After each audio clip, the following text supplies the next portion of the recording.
The sound of heels echoed down the courthouse hallway, hers. I stood there, divorce papers in my hand, feeling the weight of something that didn't even feel real yet. "Lena," I said softly. She didn't stop. Didn't even flinch. Her fingers were intertwined with Ethan's, the same hands that once swore loyalty to me, one as my wife, the other as my best friend. "Lena," I tried again, my voice cracking this time. She turned just enough to meet my eyes. "It's over, Aiden. Let's not make this harder than it already is." "Harder?" The word burned. "Harder. You ended our marriage and my friendship in the same breath. What's left to make harder?" Ethan stepped forward, his tone calm, practiced. "Aiden, it's not what you think." I laughed, bitter, hollow. "Then explain it to me, Ethan. Because from where I'm standing, you're holding my wife's hand." "She's not your wife anymore," Lena said sharply. "It's finalized. Just, move on." The hallway spun. My throat felt tight. "Move on?" I whispered. "Lena, you were my life." She looked away. "You'll thank me one day." I couldn't find words after that. The echo of their footsteps as they walked away sounded like a door slamming shut somewhere deep inside me. I stared at the papers again, my name signed neatly beside hers. A legal line between love and betrayal. I don't remember how long I stood there. Maybe minutes. Maybe an hour. The janitor passed by once, nodding politely. I think I nodded back, pretending to be fine. When I finally walked outside, the city looked different. The same sun, same street, but everything felt washed out, colorless. I dialed my sister's number. "It's done," I said. "I'm sorry, Aiden," she whispered. "Do you want to come stay with me for a while?" "No," I said. I just need to think." "You shouldn't be alone." "I already am," I said and hung up. The drive home was quiet, except for the soft shuffle of the papers on the passenger seat. I turned on the radio, hoping for noise, but even the music felt like mockery. Every song sounded like us. When I reached the house, no, her house now, I sat in the car and stared at the front door. The curtains she picked. The wind chime I installed for her birthday. My chest ached so bad it almost felt like suffocating. I didn't go in. I couldn't. Instead, I drove to the park nearby. The same one where we'd had our first date. I parked under the old oak tree and let my memories ambush me. "Do you believe in forever?" she had asked me once, sitting beside me on that same bench. "Of course," I'd said, smiling. "With you, I do." She had laughed and leaned her head on my shoulder. "Then promise me you'll never give up on us." I remember how sure I was back then. How stupidly sure. The phone buzzed again, Ethan's name on the screen. I answered. "What do you want?" "Aiden, please, listen, it wasn't planned. Lena and I." "Don't," I cut him off. "Don't you dare explain how you fell in love with her. You could have chosen anyone, Ethan. Anyone but her. I didn't mean to hurt you." I laughed again, dry and tired. "You think that makes it better?" There was silence. Then a soft, "She was unhappy, Aiden. You were distant." I was working 2 jobs to build our life." I shouted into the phone. "You knew that. She knew that." "I know," he said quietly. "But she said you stopped seeing her." I ended the call before I could say something worse. The phone slipped from my hand, hitting the seat with a dull thud. Maybe they were right, maybe I had stopped seeing her. But I had never stopped loving her. It was getting dark when I finally left the park. I drove to a cheap motel near the edge of town. The room smelled like cigarettes and loneliness. I placed the papers on the nightstand and stared at my reflection in the cracked mirror. "Who are you now?" I muttered. No answer came. I picked up my phone again, opened the photos. There she was, smiling in every one, like she never knew what she'd destroy. I deleted them, one by one, my thumb trembling. When the screen finally went black, I felt the first tear slip down my cheek. I hadn't even realized I was crying. The next morning, I went back to the house to collect what was left of me, a few clothes, a watch, my old guitar. Lena wasn't there. Her perfume still lingered, though, like a ghost that wouldn't leave. I stood in her living room for the last time. Goodbye, I whispered, mostly to myself. As I stepped outside, the wind caught the door, slamming it shut behind me. The sound startled me, sharp and final. That's when it hit me, I had nowhere to go. No home. No one waiting. Just my name and a stack of papers proving how easy it was for love to die. I looked up at the sky, took a deep breath, and told myself, this is the day my world ended. And somehow, saying it out loud made it feel true. The apartment smells like dust and cheap paint. It's smaller than the kitchen in the house I lost, but it's mine now, or maybe just a box to hold my silence. Nice place, Maya says, stepping inside. She doesn't mean it, and I don't call her out for pretending. I've had worse, I reply, dropping a box on the floor. You shouldn't be alone right now. I'm fine. You don't look fine. I let out a dry laugh. Do I need to? She studies me quietly. You haven't shown up to work in 3 days. Mr. Rivers asked if you're quitting. I'm not quitting, I mutter, rubbing my eyes. Just, recalibrating. That's a fancy word for breaking down, she says softly. I shrug. Then maybe that's what I'm doing. Maya walks to the window and pulls open the curtain. Light spills in, harsh and unwelcome. You can't just sit in the dark, Aiden. I'm not sitting, I say, even though I am. Her sigh fills the room. You don't talk about it. What's there to talk about? Everything, she says. You lost your wife. Your best friend betrayed you. You're living off cold coffee and spite. That's a lot to talk about. Her words sting, but I stay silent. My eyes land on the one thing I couldn't throw away, the wedding ring sitting on the table. Maya follows my gaze. Why keep it? I don't answer right away. Because I want to remember what trust costs. That's a cruel reminder. So was she, I whisper. Maya doesn't know what to say after that. She packs up the empty coffee cups and sighs again. You know where to find me. When the door closes, the apartment goes back to its usual state, too quiet for comfort, too loud for peace. That night, I can't sleep. Every time I close my eyes, I hear Lena's laughter, light, effortless, the way she used to sound before everything fell apart. But lately, it's not just memory. It's playback. Her laughter is everywhere, Ethan's videos, tagged photos, fake smiles. I scroll until my eyes blur. She looks happy. He looks proud. I throw the phone across the couch. Perfect, I mutter. They got what they wanted. The silence afterward feels heavier. I pour myself a drink, the cheap kind that burns going down but not enough to matter.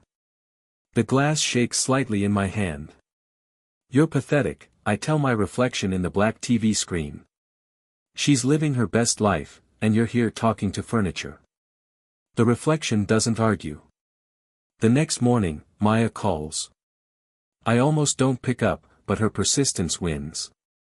Morning, sunshine, she says, voice too bright. Try again, I mumble. You sound like someone who didn't sleep. I slept fine. You sound like someone lying about sleeping fine. I sigh. What do you want, Maya? To make sure you're still breathing. Unfortunately, yes.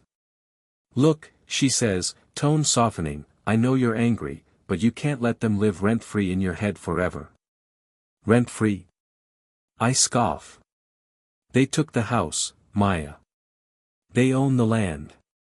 She doesn't laugh. Then build somewhere new. Start over. I'm not ready. You'll never be ready. You just start. The line goes quiet. I can hear her breathing, patient, waiting. Maya, I finally say, do you ever think people deserve what happens to them? Depends. On what? On whether they learn from it. I hang up before I say something stupid. Hours pass. I don't remember eating. I just sit there staring at the ring again. It catches the faint light from the window, mocking me, maybe. I pick it up. You promised forever, I whisper. And in my head, she laughs again. Forever's overrated. My hand tightens. The metal digs into my skin. You'll regret this, I say aloud this time, my voice low, steady, nothing like the man I used to be. The sound of those words echoes in the room. Something shifts inside me, small, dangerous, alive. I slide the ring into a drawer and close it slowly. I'm not sure what just started, but I know it isn't healing. It's colder than that. Maybe it's purpose. Maybe it's revenge. Maybe it's both. Whatever it is, it feels like breathing for the first time in months. I pour another drink, sit by the window, and whisper one last time, not to her, not to anyone, but to myself. She'll regret this. And for the first time since the divorce, I almost believe it. Mornings used to feel heavy, like dragging myself through mud. Now, they feel like something else. Not peace, but motion. I drop my bag on my desk and open my laptop. The hum of the office fills the air, keyboards, phones, people pretending they have it together. I'm one of them. Maya stops by my desk, coffee in hand. You're early again. I like silence before chaos, I say. Or maybe you just hate going home. I smirk. You read minds now. Only yours. It's loud even when you're quiet. Then stay out of it. She laughs softly. No promises. I bury myself in work. Code, clients, revisions, deadlines, it's the only place where effort equals result. No lies, no betrayal, just output and outcome. Mr. Rivers, the CEO, passes by and nods. Cole, the report from last week, impressive work. Thank you, sir. You've improved fast. Keep this up and we'll talk about moving you up. His words catch me off guard. I will, sir. As he walks away, Maya grins. Look at you. Golden boy. I'm just doing my job. You're doing more than that. You're surviving. I shrug. It's easier than feeling. Is it? She asks. Right now, yes. Weeks pass in a blur of work and coffee. My apartment starts looking less like a cave and more like a space someone's trying to live in. There's still silence, but it doesn't echo anymore. One night, while finalizing a client project, Maya calls. Still working. Still breathing, I say. She chuckles. You ever stop? Stopping's when you remember. She's quiet for a moment. Do you still think about her? Sometimes. Mostly in dreams. She's fading, though. It's like my mind's erasing her. Good. That's progress. I'm not sure if it's healing or forgetting. Does it matter? Maybe not. The next morning, Mr. Rivers calls me into his office. His tone is casual but focused. Cole, you've been taking on extra projects. Your numbers are up. I like that. Thank you. I'm promoting you to senior analyst. You'll handle bigger accounts, direct clients, bonuses to match. For a second, I just stare at him. I won't disappoint you. Don't thank me yet, he says, smiling. You've earned it. I walk out of his office with the paper still in my hand. Maya spots me from across the floor. Did you just? Yeah. She squeals quietly. You deserve it, Aiden. Maybe. No, not maybe. You rebuilt yourself. I shake my head. Not rebuilt. Just, started hammering at the pieces. She laughs. You're terrible at accepting compliments. Occupational hazard. That night, I order takeout and sit by the window with my laptop open. Work emails, notifications, new clients, all noise, but the kind I can control. Out of habit, I open social media. I haven't checked in weeks. The first post that pops up freezes me. Lena and Ethan, a photo from their startup launch 6 months ago, reposted by someone else. But now, the caption reads, another failed dream. Investors pulled out. Rumors say they're breaking up. I stare at the screen for a long time. The image of them smiling feels like a lie carved in pixels. Maya's voice echoes in my head from earlier, you're surviving. I whisper, guess they're not. The thought should hurt, but it doesn't. It feels distant, like watching a storm I'm no longer standing in. I close the tab and lean back. For the first time in months, I don't feel small. I feel balanced. The next day at work, Maya notices the difference before I say anything. You look lighter, she says. Maybe because I slept. Or maybe because you finally stopped carrying ghosts. Maybe, I admit. She tilts her head. You're smiling. Don't tell anyone, I say, half laughing. Wouldn't dream of it.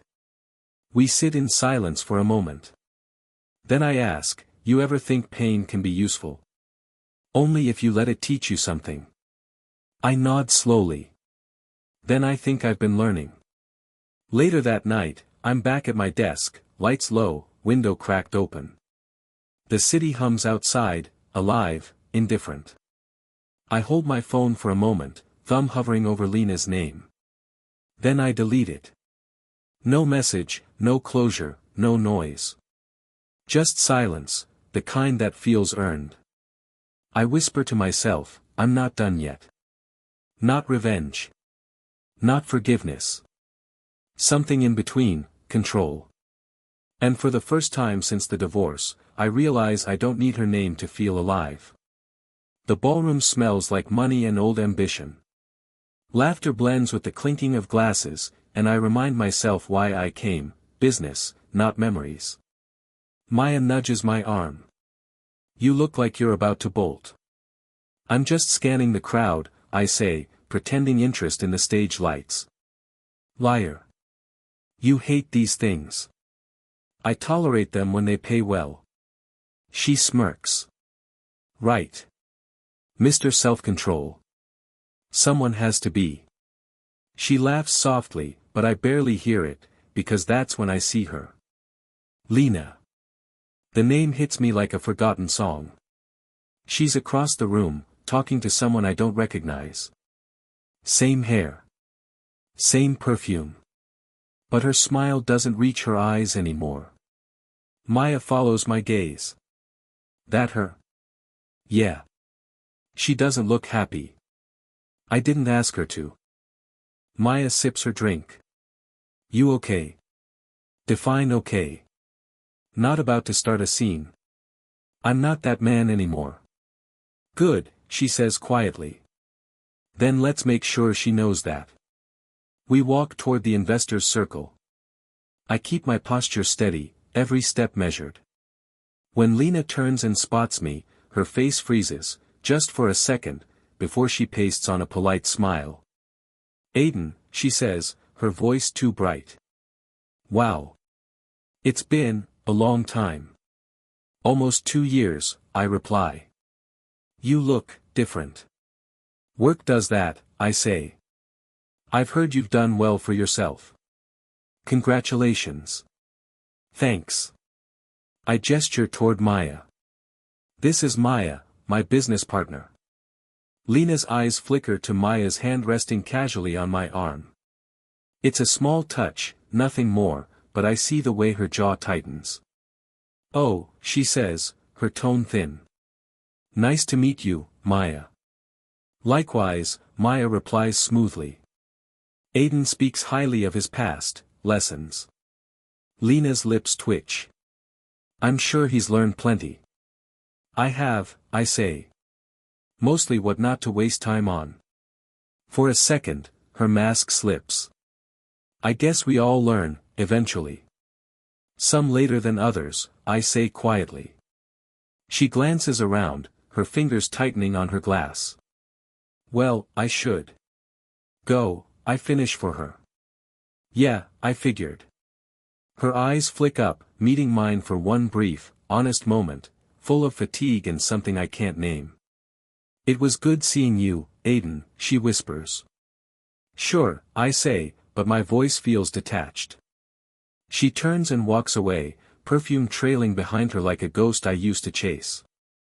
Maya exhales. "That was intense.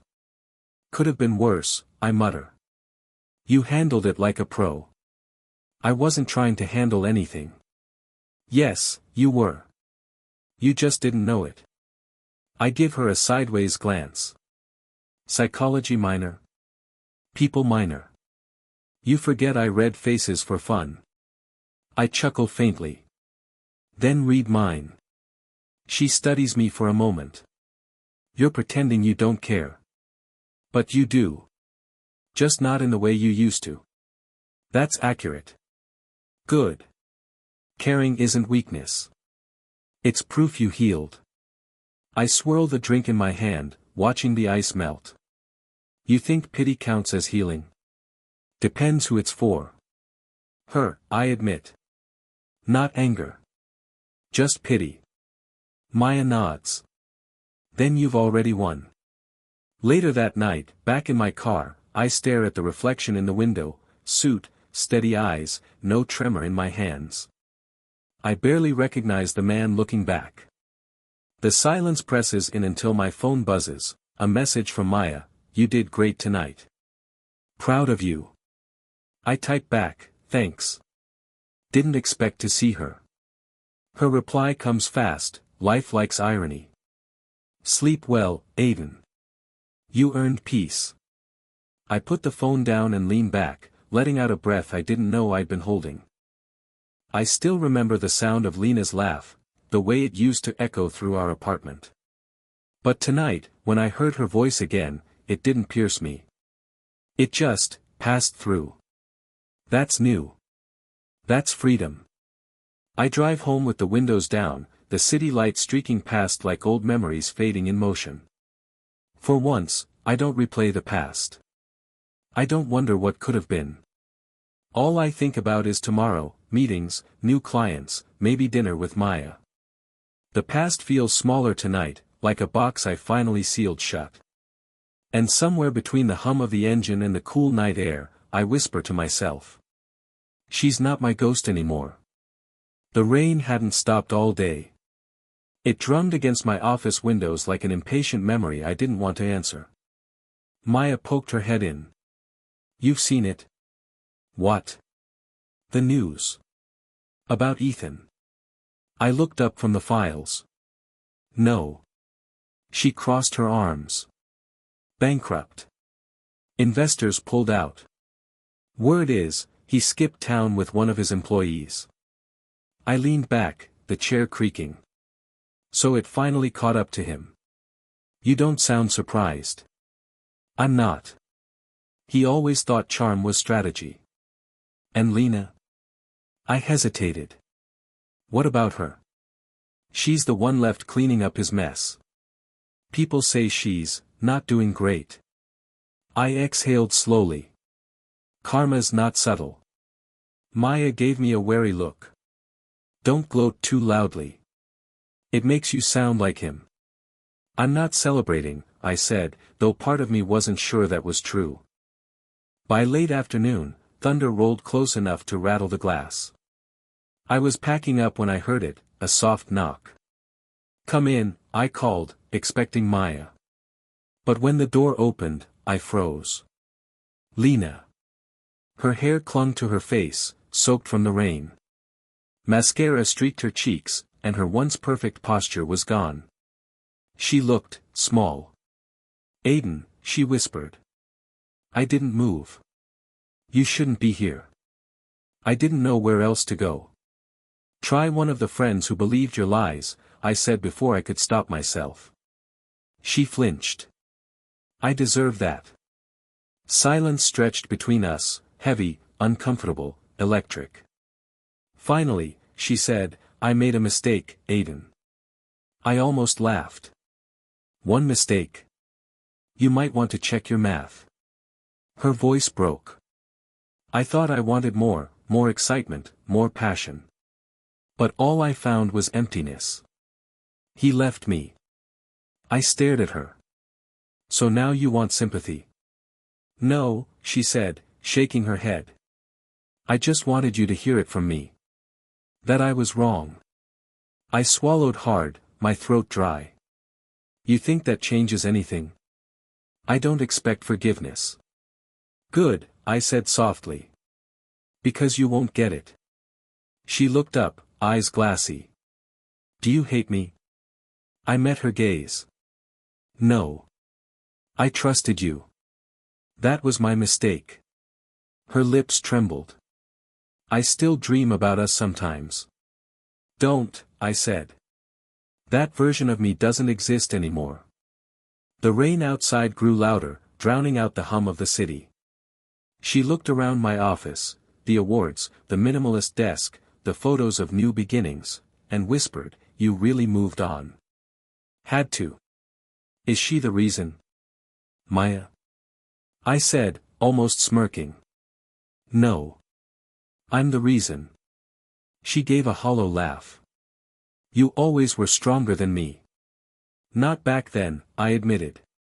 Back then, I would have begged you to stay. Her eyes filled again. And now? Now, I said quietly, I'm just trying to remember why I ever thought you were mine. Maya appeared at the doorway, umbrella in hand. Her expression shifted instantly when she saw Lena. Oh, she said, her tone polite but guarded. Didn't know we had company. Lena wiped her face quickly. I was just leaving. Maya nodded. Good idea. The storm's only getting worse. Lena hesitated. Aiden. I didn't answer. She waited a moment longer, then turned and walked out. The door clicked shut, and the silence left behind felt heavier than her presence. Maya sighed. You okay? I don't know. You shouldn't have let her in. I didn't. She just walked through the past like it still belonged here. She'll try again, Maya warned. People like that always do when karma bites. I won't let her. You sure? I looked out the window, the city blurred behind streaks of rain. Her reflection still lingered faintly in my mind, fragile and familiar. I'm sure, I said, though the lie tasted bitter. Maya placed a hand on my shoulder. Don't reopen wounds you worked this hard to close. I nodded, but my voice came out low. What if some wounds don't close, they just scar over? Then learn to live with the scar, she said. Not the pain. That night, I stayed late, pretending to work. Her words echoed in my head, I made a mistake. Maybe she had. Maybe I had too. But as I stared at the reflection of my office lights in the rain-streaked glass, I knew one truth for certain, I wasn't that broken man anymore. And if she came back again, I wasn't sure if I'd turn her away. Or finally say everything I'd buried. The thought scared me more than I wanted to admit. It started with the messages. Can we talk? Please, Aiden. Just once. I know I don't deserve it. I ignored them at first. Days passed. Then weeks. But the texts didn't stop, they multiplied, each one a ghost clawing at my calm. Maya noticed. You're staring at your phone again, she said, closing her laptop. I'm fine. She's still trying. Yeah. And you're tempted. I didn't answer. I didn't need to. She already knew. Maya sighed. Just, don't let her rewrite history. You bled for that chapter, Aiden. A week later, it happened. A knock. A quiet one, almost apologetic. I opened the door. Lena stood there, shivering, eyes red. I shouldn't have come. Then why did you? I asked. Because I can't sleep anymore, she said. Every night, I see your face. The way you looked at me that day in court. I can't get it out of my head. I stepped aside. Come in before the neighbors start guessing. She hesitated, then walked in. My apartment suddenly felt smaller, like her presence was rewriting the air. She sat on the couch, hands trembling. You look different, she said softly. Calmer. I had to be. I tried to move on too, she said, her voice breaking. But I couldn't. Every time I laughed, it felt fake. Every smile felt borrowed. Why are you telling me this now? Because I thought I found happiness, but it wasn't real. I lost everything, Aiden. The house, the money, the people who pretended to care. And when the noise faded, I realized I'd thrown away the only person who ever actually loved me. Her words hit like a slow echo, painful, delayed. I sat down across from her. You thought the grass was greener. She nodded, crying. But it wasn't. It was poison. I kept drinking it anyway. I looked at her, really looked at her. You left me like I was nothing. I know. You didn't just betray me, Lena. You erased me. And now you want to talk about regret? She covered her face. I don't expect you to forgive me. I just needed you to know I'm sorry. I rubbed my temples. Sorry doesn't rebuild what you burned. I know, she whispered again. But I can't live like this anymore. You don't have to forgive me, just hate me less. I wanted to be cruel. I wanted to say something sharp, something final. But all I could manage was silence. Minutes passed. Her crying softened into small, broken breaths. I kept waiting for you to hate me publicly, she said quietly. To post something. To expose me. But you didn't. I didn't need to, I said. The truth took care of that. She looked up, eyes glistening. Do you still hate me? I leaned back. I don't think I ever really did. I hated what you turned me into, desperate, small, afraid to trust. Her lip quivered. Then what do you feel now? I stared at her for a long time. Tired. Mostly tired. She nodded, wiping her tears. You deserve peace. I earned it, I said quietly. And you, I hesitated. You taught me something I'll never forget. Her voice was barely a whisper. What's that? That love without loyalty, I said slowly, is just self-destruction. She froze, like the sentence had cracked something deep inside her. I stood, walking to the door. It's late. She followed silently, her reflection faint in the window glass. At the threshold, she turned. Thank you for letting me say it. I nodded once. Goodbye, Lena. When the door closed, I exhaled. The silence wasn't heavy this time, it was clean. And for the first time in a long time, I didn't feel broken. Just, finished. I found out about Ethan's downfall through a headline that didn't even surprise me anymore: Businessman Ethan Ward flees country amidst fraud allegations. I stared at the screen for a long time before I finally said, guess karma doesn't use brakes.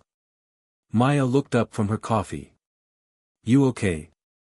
Better than I expected, I said, half smiling. He ran away. Left Lena to deal with the mess. She leaned against the counter, folding her arms. You're not happy about it? I'm not sure happy's the word. It's more like, balance restored. I took a sip of my coffee, letting the bitterness linger. For the first time, I didn't feel like the victim anymore. Maya nodded quietly. Sometimes life cleans up its own mess. A few days later, my phone buzzed, Lena's name flashed across the screen. I didn't pick up. Then came the texts. Please, Aiden. Just talk to me. I stared at the words until they blurred. I typed and deleted my reply 3 times before tossing the phone aside. That evening, she showed up at my office. Her eyes were red, makeup smeared. Aiden, please. I didn't know this would happen. Of course you didn't, I said calmly. You never think that far ahead. She flinched. He used me. Lied to me. Everyone thinks I was part of it. Were you? No. Her voice cracked. I just believed him. I thought he was better than. She stopped herself, realizing the comparison. Better than me? I asked softly. Tears filled her eyes. I don't expect forgiveness. I can't breathe knowing I ruined everything. I leaned back in my chair. You didn't ruin everything. You just ruined us. Silence stretched between us. The ticking clock sounded louder than her sobs. Finally, she whispered, I lost my job. My friends won't even look at me. My parents don't answer my calls. I guess loyalty isn't contagious, I said. She covered her face with trembling hands. I'm sorry, Aiden. I swear, I am. For a moment, I almost believed her. But then I remembered the look in her eyes the day she walked out, not guilt, not pain, just relief. I stood up. You should go home, Lena. She looked at me like a child lost in a storm. I don't have one. That hit harder than I expected. For years, she was home. And now, that word meant nothing to either of us. When she finally left, I closed my office door and just stood there, staring at the space she'd occupied. No anger, no longing. Just quiet. The next few months blurred into a rhythm I hadn't known I missed. Work took off. My company landed contracts I'd only dreamed about before. Maya became more than a colleague, she became peace in motion. One night, while we walked through the park after dinner, she said, Do you ever think about her? Sometimes, I admitted. But not the way I used to. How do you think about her now? Like a story I outgrew. She smiled faintly. That's closure, you know. A gust of wind rustled the trees, scattering dry leaves across the path. I saw someone sitting alone on a bench near the fountain. Even from a distance, I recognized the slumped shoulders, the defeated posture. Lena. Maya followed my gaze. Is that? Yeah. Do you want to? No, I said quickly. There's nothing left to say. We kept walking. Still, I looked back once. She was staring at the fountain like she expected it to wash away her mistakes. The woman who once walked out of my life with pride now sat there, small and silent, a shadow of her own choices. I didn't feel hatred. Just, release. Maya squeezed my hand. You okay? I think so, I said, breathing in the cool air. For the first time in a long while. We reached the end of the path, city lights glowing ahead. I glanced back one last time. Maybe this is what closure looks like, I murmured. And I meant it. The envelope sat on my desk for 2 days before I opened it. No name, just my address in handwriting I'd once known better than my own. When I finally slid it open, her scent hit me, faint, familiar, almost cruel. Aiden, it began. I don't deserve your time, but please read this. I sighed, leaning back in my chair, the desk lamp casting a soft amber glow over the page. Her words poured out like a confession. Regret. Guilt. Loneliness. She wrote about sleepless nights, about how every place reminded her of me. You were the only real thing in my life, she said. I see that now. I read each line slowly, my heart strangely still. When Maya called, her voice pulled me back to the present. You sound quiet. Everything okay? I got a letter, I said. From her? Yeah. She hesitated. Do you want to talk about it? I looked at the paper again. Not really. It's the same story, just written with tears this time. What does she want? She says she wants to start over. I let out a breath that felt years overdue. She's sorry, she's changed, she's learned. You know, the post-betrayal poetry everyone writes when it's too late. Maya's tone softened. And what do you want? Peace, I said simply. And I already have it. I ended the call and turned back to the letter. I see now that love isn't supposed to hurt, she'd written. You were the calm I traded for chaos. I'd give anything to fix it. For a moment, I saw her face the way I used to, laughing under sunlight, eyes full of dreams. Then the memory shifted, and I saw her walking away, her hand in Ethan's. The ache that used to follow that memory wasn't there anymore. I took out a blank sheet of paper and stared at it for a while. What do you say to someone who once destroyed your definition of love? My pen moved before I could second guess it. Thank you for teaching me who I am without you. That was it. No bitterness, no apology, no invitation.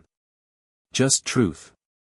I folded it neatly, slipped it into an envelope, and left it on the corner of my desk. Then I picked up my phone, scrolled to her contact, and hovered over her name. For a second, I thought about everything, the nights I begged her to stay, the way she looked through me like I was already gone, the silence that came after.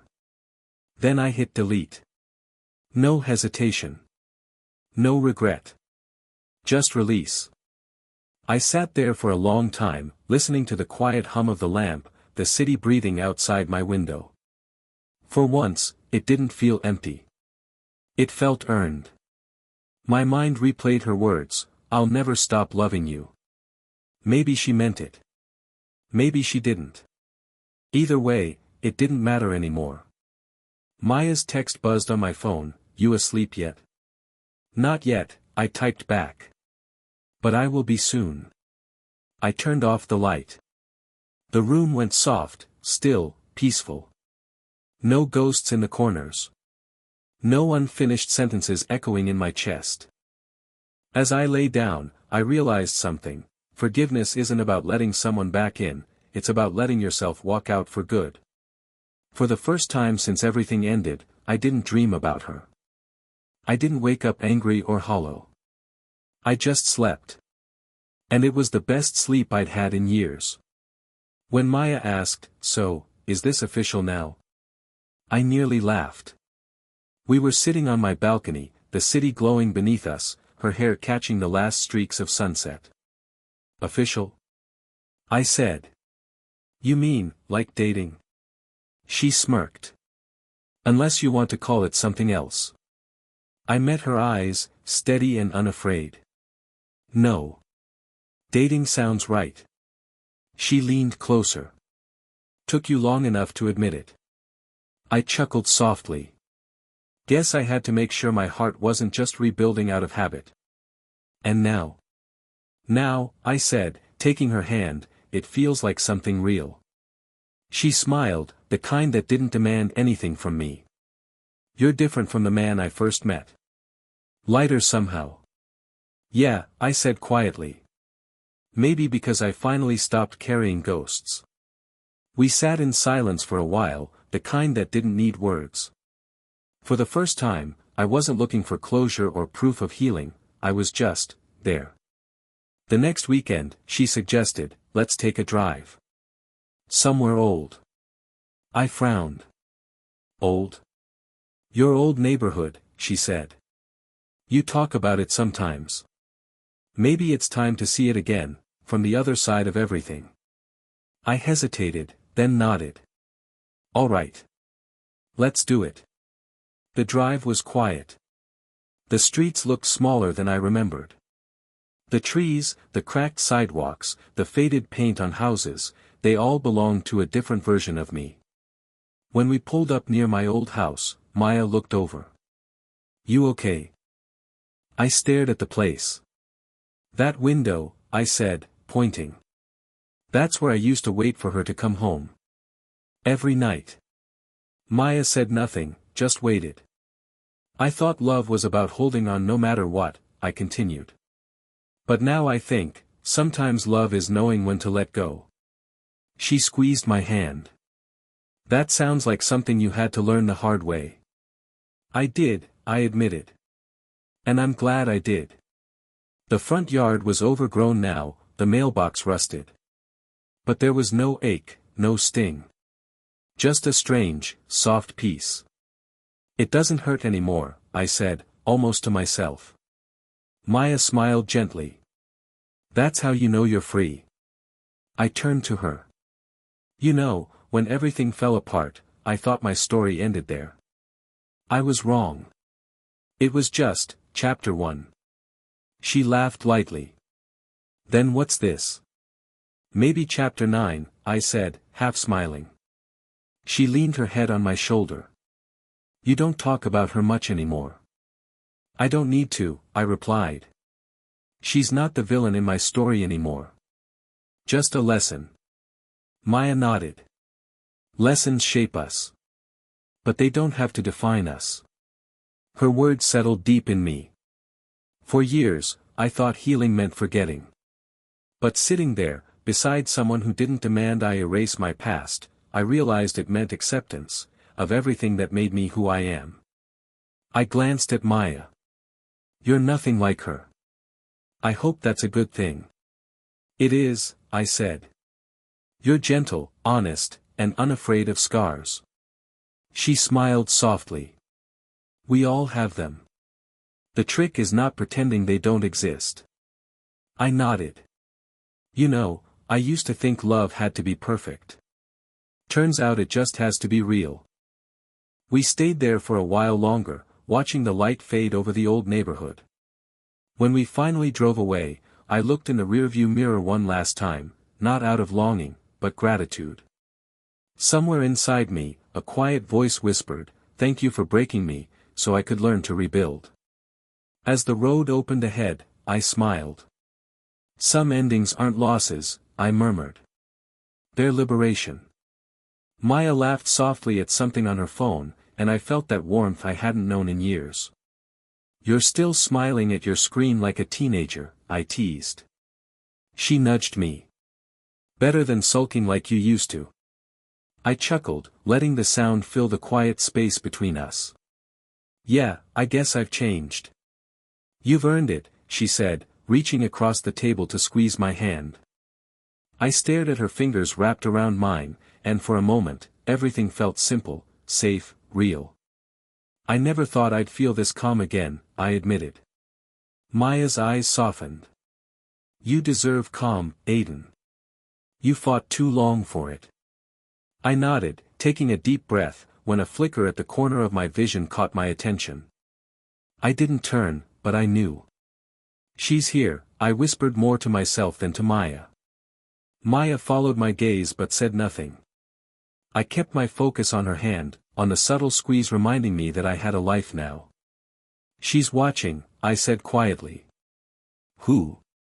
"Someone from the past." I didn't elaborate, didn't need to. Maya understood the weight of that silence. The moment stretched, a quiet tension threading the golden light of the cafe. Her presence was undeniable, the woman who once held my world in her hands, now standing across the street, leaning slightly against the window, eyes locked in on me.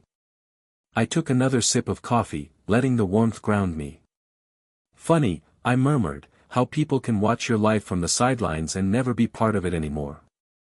Maya tilted her head. "She's still a part of your story?" I smiled faintly, shaking my head. "Only the part one learned from. The part that taught me what I deserve." "She thought she'd break you forever," I said softly, more to myself. But I learned to stand, to rebuild, to smile again. Maya leaned back, her fingers brushing mine again. And now? Now, I said, lifting my eyes to the window, seeing Lena's reflection overlay the city lights, I feel peace. Real peace. The moment was brief. She lingered for a heartbeat, then turned away, disappearing into the crowd. And I didn't chase her. I didn't look back. Maya reached for my hand again. You okay? I nodded, finally allowing myself to let go of the tension coiling in my chest. More than okay, I said. I'm free. Truly free.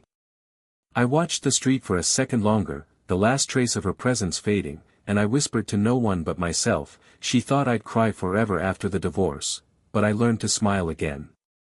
Now, she's the one haunted by what she threw away.